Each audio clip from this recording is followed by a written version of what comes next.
옆에 있는 분들에게 이렇게 한번 같이 인사하겠습니다. 오늘 아침 잘 오셨습니다. 한번 인사하겠습니다. 오늘 아침 잘 오셨습니다. 오늘 아침 잘 오셨습니다. 참 잘 오셨습니다. 우리 서로에게 복을 빌어줍시다. 하나님께서 오늘 우리에게 은혜 주실 줄 믿습니다. 그렇게 인사하겠습니다. 하나님께서 우리에게 은혜를 주실 줄 믿습니다. 은혜를 주실 줄 믿습니다. 아멘. 서쪽을 빼먹었네요. 군포에서도 이렇게 오늘 순자님 댁에서 비록 주무시긴 하시지만 우리 군포에서 또 오시는 우리 자매님들도 계십니다. 너무너무 감사드립니다. 이제 우리가 함께 하나님 앞에 은혜를 받기를, 말씀을 통해서 주실 은혜를 받기를 원합니다. 사도행전 10장에 있는 말씀입니다. 사도행전 10장 38절에서 39절 상반절까지의 말씀입니다. 사도행전 10장 38절에서 39절 상반절 말씀입니다. 다 찾으셨으면 우리 한 목소리로 함께 말씀을 읽겠습니다. 하나님이 나사렛 예수에게 성령과 능력을 기름 붓듯 하셨음에 그가 두루 다니시며 선한 일을 행하시고 마귀에게 눌린 모든 사람을 고치셨으니 이는 하나님이 함께 하셨습니다. 우리는 유대인의 땅과 예루살렘에서 그가 행하신 모든 일의 증인이라. 아멘. 하나님이 나사렛 예수에게 무엇을 기름 붓듯 하셨다고 하셨습니까? 성령과 능력을 기름 붓듯 하셨다라고 되어 있습니다. 우리가 읽은 이 말씀은 어제 우리가 이사야서의 말씀을 읽었는데요. 누가복음에서도 그 이사야의 말씀을 인용해서 이렇게 예수님의 사역을 이야기하고 있습니다. 주의 성령이 내게 임하셨으니 이는 가난한 자에게 복음을 전하게 하시려고 내게 기름을 부으시고 나를 보내사 포로된 자에게 자유를, 눈먼 자에게 다시 보게 함을 전파하며 눌린 자를 자유롭게 하고 주의 은혜의 해를 전파하게 하려 하심이라 하였더라. 이렇게 되어 있습니다. 예수님의 사역은 참으로 경이로운 사역이십니다. 예수님이 선한 일을 행하시고 마귀에게 눌린 모든 사람을 고쳐주셨다라고 되어 있습니다. 근데 그 자리에 한 자리에 앉으셔서 자기에게 오는 사람을 고치신 것이 아니라 여기 오늘 사도행전 10장 38절의 말씀을 보니까 예수님께서 한 자리에 앉아 계셨다고 되어 있으십니까? 두루 다니셨다라고 되어 있습니까? 두루 다니셨다. 예수님께서 사람을 찾으러 다니셨습니다. 부지런히 찾으러 다니시면서, 직접 다니시면서 선한 일을 행하시고 마귀에게 눌린 모든 사람을 고쳐주시는 참으로 경이로운 일을 하셨습니다. 지금 누가복음에서는, 사도행전에서는 이렇게 이야기를 하지만은 마태복음에서는 우리가 잘 아는 예수님의 3대 사역에 대하여서 설명을 2번이나 하고 있습니다. 마태복음 4장 23절에서는 예수께서 온 갈릴리에 두루 다니사 그들의 회당에서 가르치시며 천국 복음을 전파하시며 백성 중에 모든 병과 모든 약한 것을 고치셨다라고 되어 있습니다. 회당에서 가르치셨고 천국 복음을 전파하셨고 병든 자들을 고쳐주셨습니다. 소위 말하는 3대 사역을 하셨습니다. 이 3대 사역을 어떻게 하셨는가? 마태복음 4장 23절에 보니까 온 갈릴리에 두루 다니셨다라고 이야기를 합니다.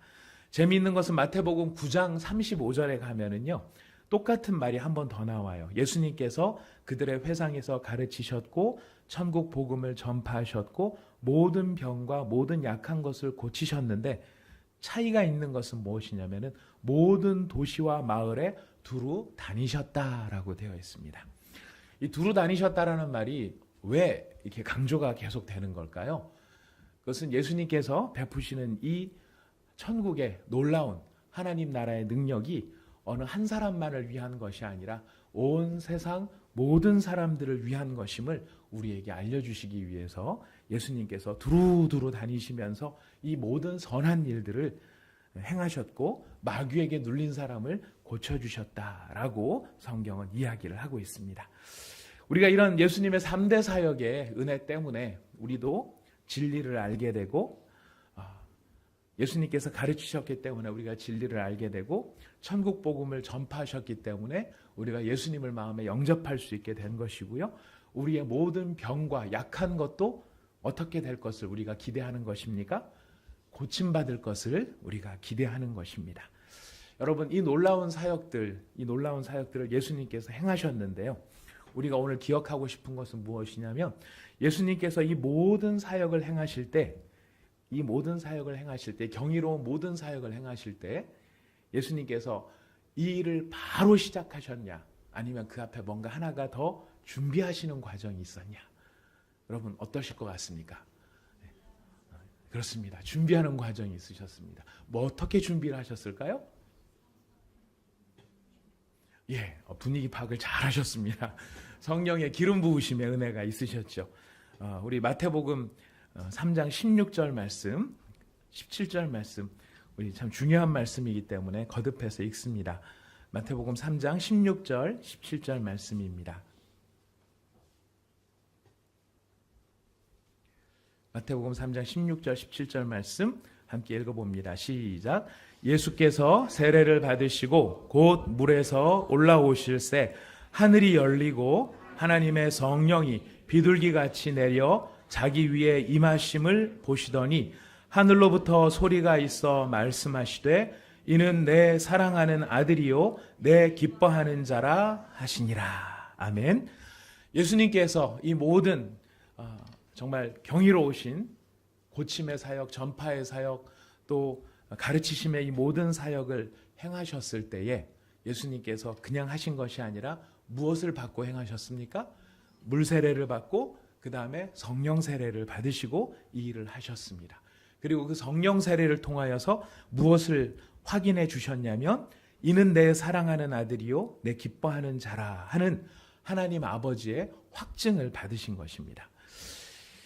여러분, 이게 우리가 그냥 성경을 쭉 읽으니까 예수님이 이런 순서로 일을 하셨구나라고 느낍니다만은 사실 우리가 조금 어떤 면에서 적용을 위해서 발견해야 될 진리가 있는데요. 이것은 무엇이냐면은 예수님은 하나님이십니까? 아니면은 사람이십니까? 그렇죠. 우리 김태엽 집사님 정확히 말씀해 주셨습니다. 감사합니다. 하나님 예수님께서는 하나님이시면서도 사람이셨습니다. 하지만 지금 지상사역을 하시는 동안에 예수님께서는 하나님이심에도 불구하고 하나님으로서의 모든 신성을 유보하셨습니다. 온전히 사람 되심으로 인하여서 완전한 사람이 되셨고 하나님으로서 가지고 계신 그 모든 신성을 지금 그 지상의 사역에 인간의 몸을 입고 계신 동안에는 유보를 해놓고 계십니다. 하나님의 모든 진노하심에서 사람들을 구원하시기 위한 구원자로서의 사명을 감당하셔야 되는데요. 이 구원자로서의 사명을 하나님으로서 감당하시는 게 아니고 사람으로서 지상에서 이 사역을 감당을 하십니다. 근데 이 사명을 감당하기 위해서 예수님께서 필요하셨던 게 무엇이었습니까? 성령 충만함이었다는 것입니다. 예수님이 하나님이심에도 불구하고 그분이 전능하신 하나님으로서 온 우주 만물을 창조하셨던 요한복음에 보면은 세상이 그로 말미암아 창조되었다라고 분명히 선언하고 계십니다. 그 하나님이신데 그 하나님이신 예수님이 이 땅에 오셔서 사람의 몸을 입으셨을 때 그 사람으로서 메시아의 사역을 감당을 하셔야 되는데 그걸 감당하시기 전에 예수님도 무엇의 충만함을 받으셔야 됐다고요? 성령의 충만함을 받으셔야만 했다는 것입니다. 그냥 하신 것이 아닙니다. 아무리 하나님이신 예수님이셨지만은 예수님도 무엇의 충만함을 받으셔야 됐다? 성령의 충만함을. 그가 육체를 입으신 사람이 되셨기 때문에 그런 거예요. 이 말씀이 우리에게 무엇을 가르치나요? 예수님도 하나님 나라의 이 경이로운 일을 하시기 전에 예수님도 예수님의 사람된 실력으로 하신 것이 아니라 무엇의 충만하심으로? 성령의 충만하심으로 이 일을 행하셨다는 것입니다. 자, 그렇다면 우리는 어떻게 해야 될까요? 예수님도 완전하신 하나님이셨던 예수님도 이 지상에서 메시아로서의 사역을 감당하기 위해서는 사람의 몸을 입으신 예수님도 성령의 충만하심을 입으셔야만 그의 메시아의 사역을 감당하실 수 있었다면 우리도 또한 예수님처럼 성령의 충만함 없이는 하나님 나라의 일을 감당할 수 없다는 것을 우리가 깨닫게 되는 것입니다. 근데 여러분 더 재밌는 것은 무엇이냐면요. 예수님께서 이 성령의 충만함을 경험하신 다음에 바로 그 다음에 어떤 일이 있는지 아십니까? 예, 감사합니다. 기억하시고 계시네요. 예수님께서 이 성령의 충만함을 받으신 다음에 40일간 광야에서 마귀에게 시험을 받으셨어요. 순서가 왜 이렇게 되고 있는 걸까요? 성령에 충만하셨으면 바로 사역하셨으면 될 것 같은데 이 마태복음, 마가복음, 누가복음에서 다 이야기를 합니다. 심지어 마가복음은 굉장히 세게 이야기를 합니다. 마가복음은 이렇게 이야기합니다. 제가 그냥 읽어드리겠습니다. 곧 물에서 올라오실새 하늘이 갈라짐과 성령이 비둘기같이 자기에게 내려오심을 보시더니 하늘로부터 소리가 나기를 너는 내 사랑하는 아들이라 내가 너를 기뻐하노라 하시니라. 성령이 곧 예수를 광야로 몰아내신지라. 광야에서 40일을 계시면서 사탄에게 시험을 받으시며 들짐승과 함께 계시니 천사들이 수종 들더라. 성령의 충만하심을 입으신 다음에 그 성령께서 예수님 가운데 임하신 성령께서 곧바로 그 예수님을 어디로 몰고 가셨냐면은 광야로 몰고 가신 거예요. 그리고 광야에서 뭘 하게 하십니까? 사탄에게 시험을 받게 하십니다. 저는 이 얘기를 이 말씀을 처음 듣고는 조금 성령의 충만함을 사모하는 마음이 있지만 받아야 되나 말아야 되나 막 이 생각이 들었어요. 받고 난 다음에 곧바로 성령께서 이 무슨 뜻일까요? 어떤 의미로 지금 이야기를 하고 계시는 걸까요? 성령의 충만함을 받은 다음에 고난이 따랐다 이야기가 아니고요. 우리가 이것을 새겨보면 무슨 뜻이냐면 성령의 충만하심을 받았을 때 그 성령의 충만하심의 능력과 권능이 얼마나 강력한 것이냐면 인간이 경험할 수 있는 가장 극한의 상황에서 벌어지는 마귀의 온갖 시험도 이기실 수 있는 능력이 되는 것이 성령의 충만함이더라. 이것을 우리에게 보여주시는 것입니다.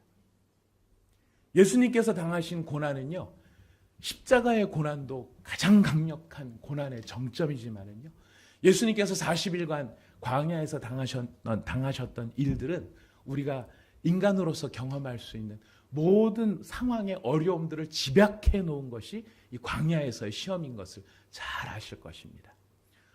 여러분, 배고픔의 고통은 저희 세대, 제가 52살, 53살 된 저희 세대는 사실 잘 모르고 한 70세 되신 우리 저보다 더 연배가 높으신 띠동갑이신 그 형님들 세대에서 아마 잘 이해하시리라고 생각을 합니다. 지난 주일 설교 때 말씀드렸던 우리 박효진 장로님 그 간증 가운데 나오는 대목 가운데 이런 게 있어요. 어떤 사람이 군자역 있는 데서 교도관으로 있는데 서류가 들어왔대요. 오늘 저녁 때 들어올 죄수들의 서류가 들어왔는데 그 서류 가운데 하나를 보니까 그 군자교 다리에서 5살 난 딸내미를 물에 빠뜨려 죽이고 그리고 잡혀온 그 죄인의 명단이 올라와 있더라는 거예요. 근데 요새는 하도 끔찍한 일이 많으니까 어지간히 끔찍한 것 갖고는 사람들이 안 놀라지만은 그 당시에 몇 년도인지는 제가 나와 있지 않아서 잘 모르겠지만 참 이 간증을 하시면서 그 얘기를 하시는 거예요. 정말 그 당시에 교도관들이 이 흉악함, 어떻게 5살 난 딸을 물에 빠뜨려 죽이냐. 그래서 이제 이 인간 들어오면은 이제 완전히 손을 봐주겠다. 교도관들이 작정을 하고 이 사람이 딱 들어왔을 때 막 굉장히 막 했나 봐요. 막 심하게 했나 봐요. 근데 이 사람이 막 그걸 당하면서 울면서 아무 말도 못하고 울기만 하고 있더래요. 근데 자기가 이 사람을 딱 보니까 이 몰골이라든가 행색이라든가 얼굴을 보니까 이 사람이 사악한 사람으로서 딸을 물에 빠뜨려 죽인 그런 느낌보다는 뭔가 굉장히 불쌍한 느낌이 들더라는 겁니다. 그 사람을 따로 불러가지고 이제 자기가 더 상관이니까 야 그만하고 데리고 와. 그래서 이제 앉혀놓고 너 혹시 교회 다닌 적 있냐 물어봤더니 교회를 다녀본 적은 없대요. 그럼 너 한 번도 교회를 가본 적이 없냐 그랬더니 성탄절 때 떡 먹으러 좀 가본 적이 있다고. 기억나는 찬송은 없냐 그랬더니 다른 찬송이 기억나는 건 없는데 한 가지 자기가 아는 게 있다고. 며칠 후 요단강 건너가 만나리 그 찬송만 기억이 난다고. 그래서 너 그 끝까지 다 아냐 그랬더니 그 모르고 그것만 기억이 난다고. 그래서 이제 날빛보다 더 밝은 천국 그러면서 이 사람한테 이거 맞냐 그랬더니 맞다 그러더래요. 그래서 함께 거기서 찬양을 부르기 시작했대요. 이 사람하고 같이 나랑 같이 찬양해보자. 며칠 후 요단강 건너가 만나리.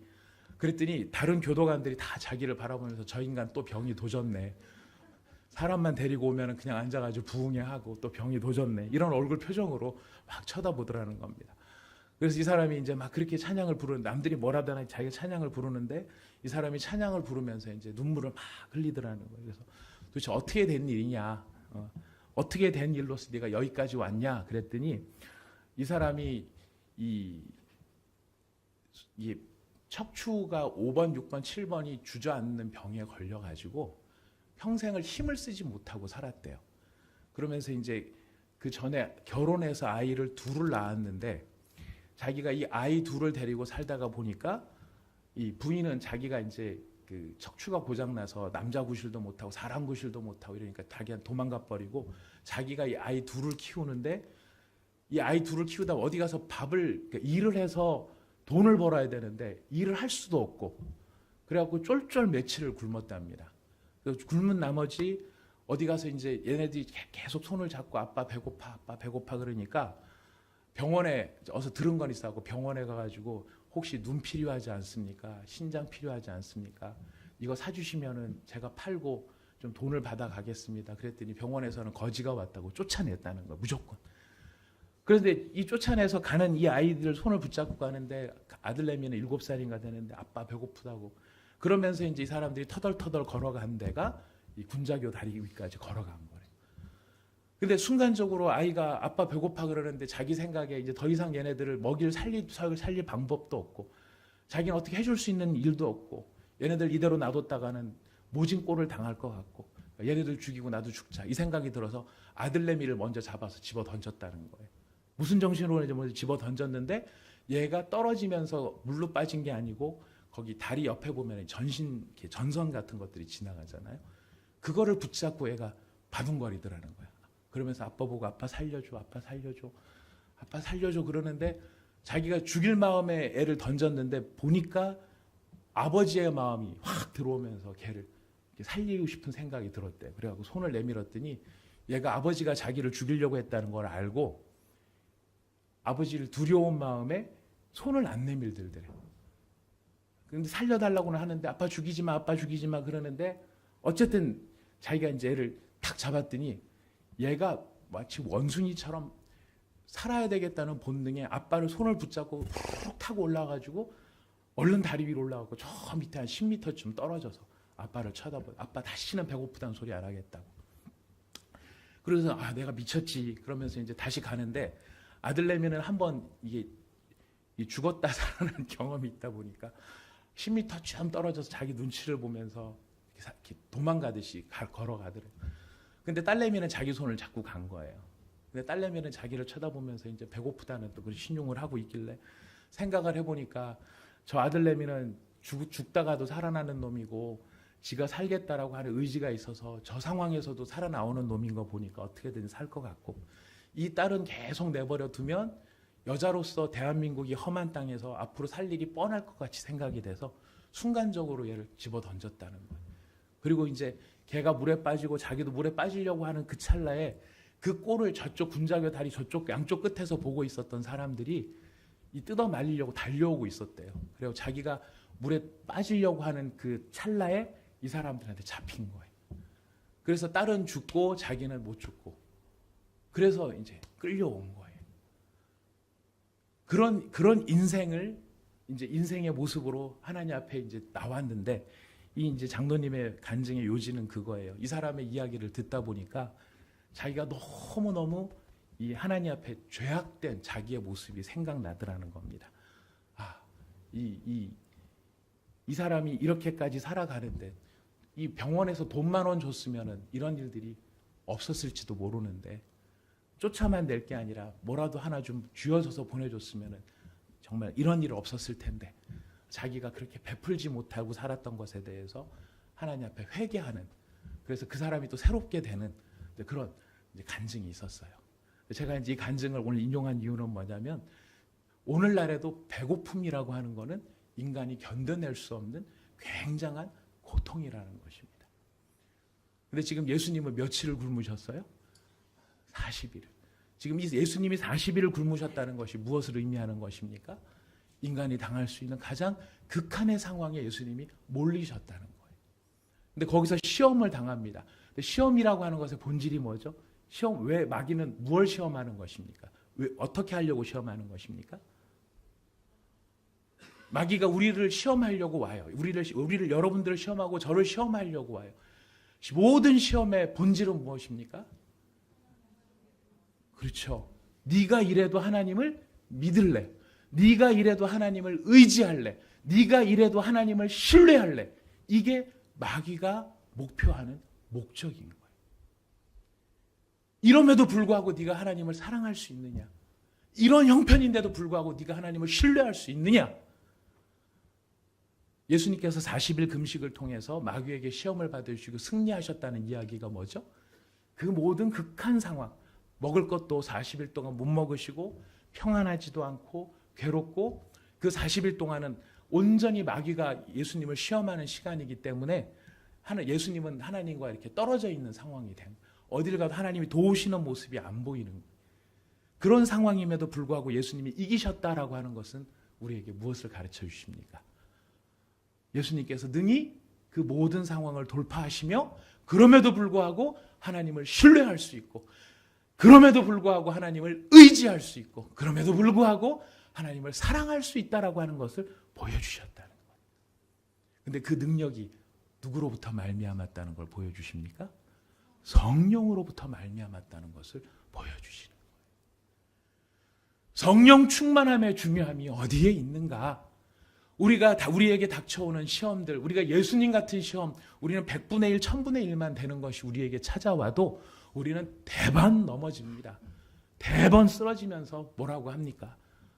아니죠. 가짜죠. 제가 지금 이때까지 믿었던 제 믿음이 가짜죠. 아니 어쩌면 하나님이 안 살아계신지도 모르겠어요. 저 혼자 괜히 하나님 살아계신다고 그렇게 동동거리면서 그랬는지 몰라요.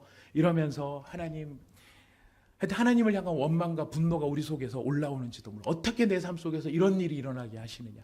내 삶 속에 어떻게 내가 이런 일들을 당하도록 하나님 눈뜨고 가만히 보고 계시느냐. 이 모든 일들이 우리에게 찾아와서 우리의 마음이 확 무너질 수 있다는 것입니다. 자, 그러나 그런 모든 시험을 우리의 힘으로서는 이길 수 없지만 오늘 예수님의 교훈을 통해서 우리에게 무엇을 가르치십니까? 무엇을 받아야만? 성령의 충만함이 있어야.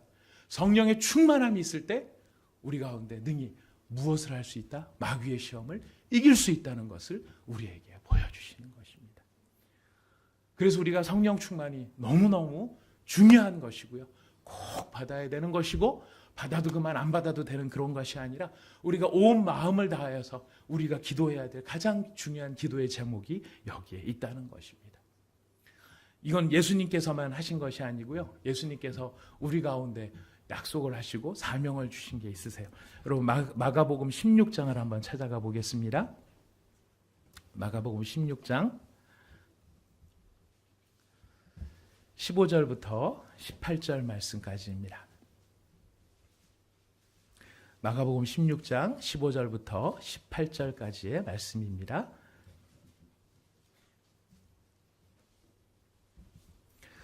마가복음 16장 15절부터 18절 같이 읽어봅니다. 시작.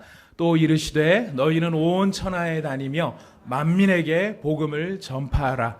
믿고 세례를 받는 사람은 구원을 얻을 것이요 믿지 않는 사람은 정죄를 받으리라. 믿는 자들에게는 이런 표적이 따르리니 곧 그들이 내 이름으로 귀신을 쫓아내며 새 방언을 말하며 뱀을 집어 올리며 무슨 독을 마실지라도 해를 받지 아니하며 병든 사람에게 손을 얹은즉 나으리라 하시더라. 아멘. 자, 예수님께서 15절에 보니까 너희는 어떻게 하라고 돼 있어요? 만민에게 복음을 전파하라 돼 있는데 아까 제가 강조한 게 있어요. 예수님께서 모든 선한 일을 하실 때 어떻게 하셨다고요? 두루 다니셨다고 그랬어요. 두루 다니신 예수님께서 갈릴리에서 두루 다니셨고 온 도시에서 두루 다니셨는데 심지어 그의 제자들한테는 이제 어떻게 다니라고 하십니까? 천하에 다니라 이야기하십니다. 천하에 다니라. 모든 사람들이 온 세상 모든 사람들이 다 이 복음을 들을 수 있도록 하라는 것이에요. 예수님이 하셨던 그 일을 이제 그의 제자들에게 또 그를 믿는 사람들에게 동일하게 허락해 주신 것이고 위임해 주신 것이에요. 이 말씀이 그렇기 때문에 누구에게 주신 말씀이에요? 오늘날에는 우리에게 주신 말씀이라는 것입니다. 이 말씀을 주셨는데 예수님께서 그냥 보내시기만 하는 것이 아니라 우리한테 뭘 약속을 하십니까? 믿는 자들에게는 이런 표적이 따를 것이다. 이게 어떤 교단에서는 이제 요 17절, 18절 말씀만 너무 강조를 해가지고요. 이 말씀을 들으면은 혹시 그쪽 계통 아닌가? 이렇게 생각을 할 수 있습니다만 여러분, 이거 그쪽 계통이 아니고요. 계통은 예수 계통입니다. 이 말씀을 하신 분이 누구세요? 예수님이세요. 온 천하에 두루 다니라 하는 이 말씀이 예수님의 말씀이라면 이런 표적이 따를 것이다 하는 것도 누구의 말씀이에요?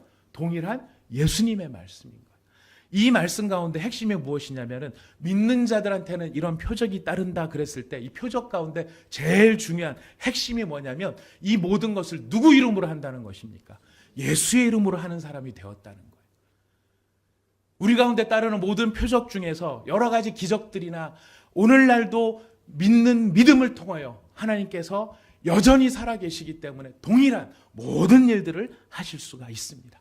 하실 수 있는데 중요한 건 뭐냐면 그 모든 것을 누구의 이름으로 하시는 거예요? 예수의 이름으로 하는 사람들이 되었다는 거예요. 여러분들은 여러분의 인생을 누구의 이름으로 살고 계십니까? 누구의 이름으로 살고 계십니까? 솔직히 한번 얘기해 보십시오. 속으로만. 겉으로 다 안 하셔도 됩니다. 여러분 장래에 대해서 고민하는 것이 그게 누구의 인생이기 때문에 고민을 해요? 내가 이민을 갈까? 유학을 갈까? 직업을 얻을까? 결혼을 할까? 자녀를 낳을까? 집을 살까? 뭐 이걸 팔까? 투자를 할까? 모든 게 다 누구 이름으로 지금 하고 계시는 일들이에요? 예수의 이름으로 하시기를 부탁드리겠습니다. 우리는 무슨 일을 하더라도요, 이제는 내 이름으로 하기 위해서 부름받은 사람이 아니라 예수의 이름으로 하도록 부름을 받은 사람이에요. 그렇게 예수의 이름으로 하도록 부름을 받은 우리가 그 예수의 이름으로 나갈 때에 이런 사탄을 이기고 마귀의 세력과 마귀의 권세를 물리치는 일들을, 우리 가운데 찾아오는 모든 시험들을 이기는 삶을 살아가도록 우리를 부르셨다는 거예요. 이 말씀은 직설적인 표현이기도 하고 은유적인 표현이기도 해요. 오늘날 뱀을 짚거나 사도들 가운데서 뱀 짚은 사람이 얼마나 될지는 모르겠는데 한 사람은 있어요. 짚은 건 아니고 물린 사람은 있어요. 사도 바울이 물에 빠졌다고 올라와서 불 피웠는데 그 나무에 숨어있던 뱀이 바울을 콱 물었던 장면이 나와요. 그거 빼놓고 나면 사도들이 뱀을 이렇게 가지고 했다는 얘기는 없습니다. 하지만 이게 무슨 뜻일까요? 은유적으로 놓고 보자면 지금 뱀의 머리를 부시는 창세기 3장 15절의 말씀을 우리 가운데 떠올리게 하는 거예요. 무슨 독을 마실지라도 해를 받지 아니하며, 일부러 독을 마시진 않지만은 은유적으로 생각하면 그래요. 제가 예전에 설교 드릴 때 이런 말씀 드렸습니다. 보약 99봉지를 먹고 독약 1봉지를 먹으면 죽어요, 살아요? 아무리 좋은 말 99마디를 해줘도 독이 되는 말 한마디가 그 사람 마음에 들어가면 좋은 말 99마디 때문에 사는 게 아니고 독약 같은 한마디 때문에 그 영혼이 죽는다라고 말씀을 드렸어요. 그만큼 우리 말이 조심스러운 거예요. 자기는 좋은 말 99마디만 기억하지만 상처받은 사람은 뭐만 기억해요? 한마디 독약 같은 말 때문에 죽어나가는 거예요. 자, 그런데 오늘 지금 있는 말씀이 무슨 뜻이냐면 우리가 독약 99봉지 같은 그런 말을 들었을지라도 우리가 살아날 수 있는 비결은 어디에 있다는 것입니까? 성령의 충만함이 있을 때 독약 99봉지 같은 그런 세상의 험하고 악한 것도 어떻게 할 수 있다?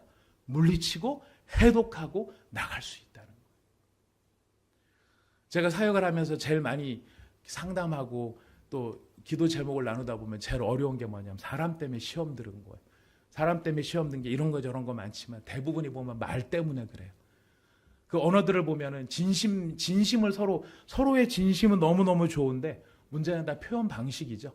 자기의 표현 방식이 잘못된 거는 생각 못하고 저 사람이 표현한 게 저게 신경이 쓰이고 거슬리고 어떻게 저럴 수 있느냐 그러면서 그것 때문에 막 서로 괴로워하고 힘들어하는 걸 볼 수 있어요. 그래갖고 막 관계가 깨어지고 다툼이 생기고 험한 일들이 생겨요. 우리 힘으로 그걸 이길 수 있습니까? 안 돼요. 어려워요. 굉장히 힘들어요. 그러나 오늘 이 말씀은 우리에게 하는 예수님의 약속은 뭘 우리에게 가르쳐 줍니까? 바로 그 모든 독을 마실지라도 해를 받지 않으려 할 수 있는 비결이 어디에 있다고요? 성령 충만함에 있는 것입니다. 믿는 자들에게 따르는 표적입니다. 인간관계도 마찬가지로 예수 전하다 보면, 전도하다 보면 여러분 기뻐요, 즐거워요, 좌절돼요, 승질나요? 막 하나님한테 어떤 때 승질도 나요. 천사들을 보내시지 왜 저를 보내셔가지고 막 전도하면은 어디서 필요 없어요 막 이러면서 막 거의 그 상그지 취급하는 그런 상황들을 볼 때 우리 마음이 확 다칠 수 있어요. 오늘 약속은 무엇을 의미하는 것입니까? 그런 것들이 우리에게 해가 될 수 없다라고 하는 것을 우리에게 알려주시는 것입니다. 근데 그게 내 실력으로 된다? 안 된다는 것입니다. 누구의 힘이 있을 때? 예수의 이름으로 보내시는 성령의 능력이 우리 가운데 있을 때 이런 기적들이 일어날 수 있다는 것입니다. 그래서 우리가 이 아침에 모인 이유가 무엇일까요? 우리 기도 제목 많이 가지고 왔어요.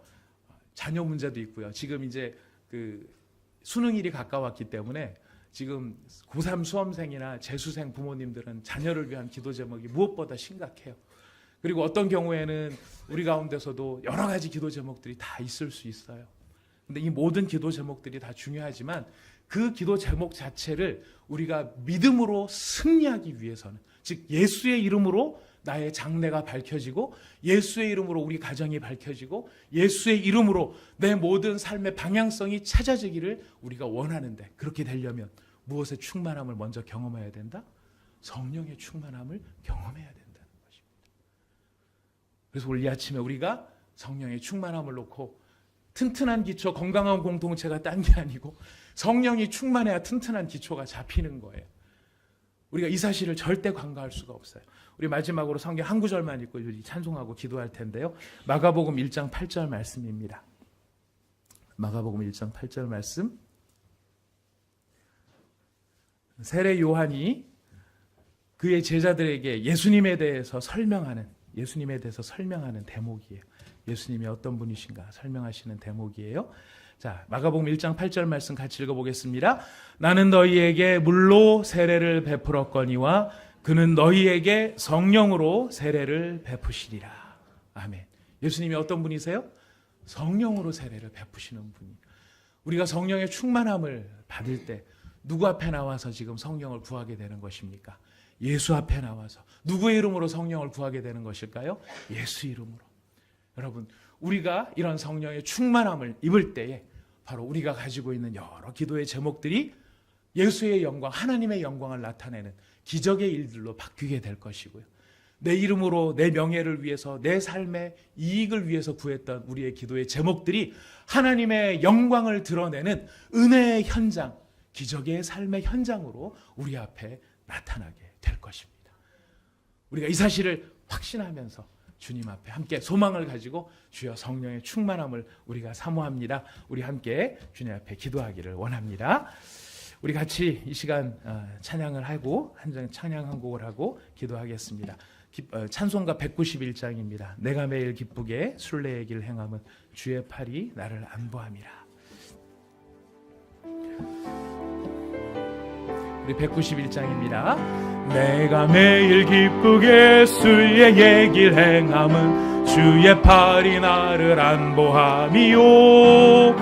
내가 복을 받는 참된 비결은 주의 영이 함께함이라. 성령이 계시네, 할렐루야 함께하시네. 좁은 길을 걸으며 밤낮 기뻐하는 것 주의 영이 함께함이라. 전에 죄에 빠져서 평안함이 없을 때 예수 십자가의 공로 힘입어 그 발 아래 엎드려 참된 평화 얻음은 주의 영이 함께함이라. 성령이 대신에 할렐루야 함께 하시네. 좁은 길을 걸으며 밤낮 기뻐하는 것 주의 영이 함께 함이라. 나와 동행하시고 모든 염려하시니 나는 숲의 새와 같이 기쁘다. 내가 기쁜 마음으로 주의 뜻을 행함은 주의 영이 함께함이라. 성령이 계시네, 할렐루야 함께하시네. 좁은 길을 걸으며 밤낮 기뻐하는 것 주의 영이 함께함이라. 세상 모든 욕망과 나의 모든 정욕은 십자가에 이미 못을 박았네. 어두운 밤이 지나고 무거운 짐 벗으니 주의 영이 함께함이라. 성령이 계시네, 할렐루야 함께하시네. 좁은 길을 걸으며 밤낮 기뻐하는 것 주의 영이 함께하. 성령이 계시네, 성령이 계시네, 할렐루야 함께하시네. 좁은 길을 걸으며 밤낮 기뻐하는 것 주의 영이. 우리 다시 한번 성령이 계시네, 성령이 계시네, 성령이 계시네, 할렐루야 함께하시네. 좁은 길을 걸으며 밤낮 기뻐하는 것 주의 영이 함께함이라. 아멘. 여러분의 삶 가운데 하나님의 이런 은총의 표징이 나타나기를 사모하십니까? 여러분, 이 아침에 우리가 나와서 이 새벽을 깨운 이유가 어디에 있겠습니까? 믿는 사람이 믿는 사람답게 살기를 원하는 힘을 얻기 위해서가 아니겠습니까? 내가 가지고 있는 여러 기도의 제목이나 내가 가지고 있는 방향성이나 내가 찾고 있는 삶의 비전이나 꿈에 대해서 우리가 이 자리에 응답받기 위해서 나왔다면 그것은 예수와 상관없이 이루어지는 기도의 제목들이라면 그것은 하나님의 영광이 아니라 나의 영광을 위해서 구하는 것들이 될 것입니다. 이 시간 우리가 가진 모든 기도의 제목이 하나님 앞에 응답받기를 원하는 기도의 제목이 되기를 원한다면 그것은 하나님의 영광을 위하여 구하는 일들이 되어야 할 것입니다. 그렇게 되기 위하여서는 우리 앞에 먼저 필요한 것이 있습니다. 예수님께서도 이 모든 경이로운 사역을 하시기 전에 성령의 충만함을 받으셔야만 했습니다. 성령의 충만함이 있을 때 마귀에게 시험을 받으셔도 승리하실 수가 있으셨던 것이고요. 예수님께서 성령에 충만하셨기 때문에 두루 다니시며 모든 선한 일들을 행하실 수가 있었던 것입니다. 예수님께서 약속하여 주셨습니다. 우리가 공연히 바라는 것이 아니고 오늘날에도 이런 것이 되겠어? 여러분, 이런 것들이 되지 않는, 이런 것이 될 거라는 기대감이 없으시면 여러분들이 구원받았다는 것은 무엇으로 확신하겠습니까? 동일한 말씀입니다.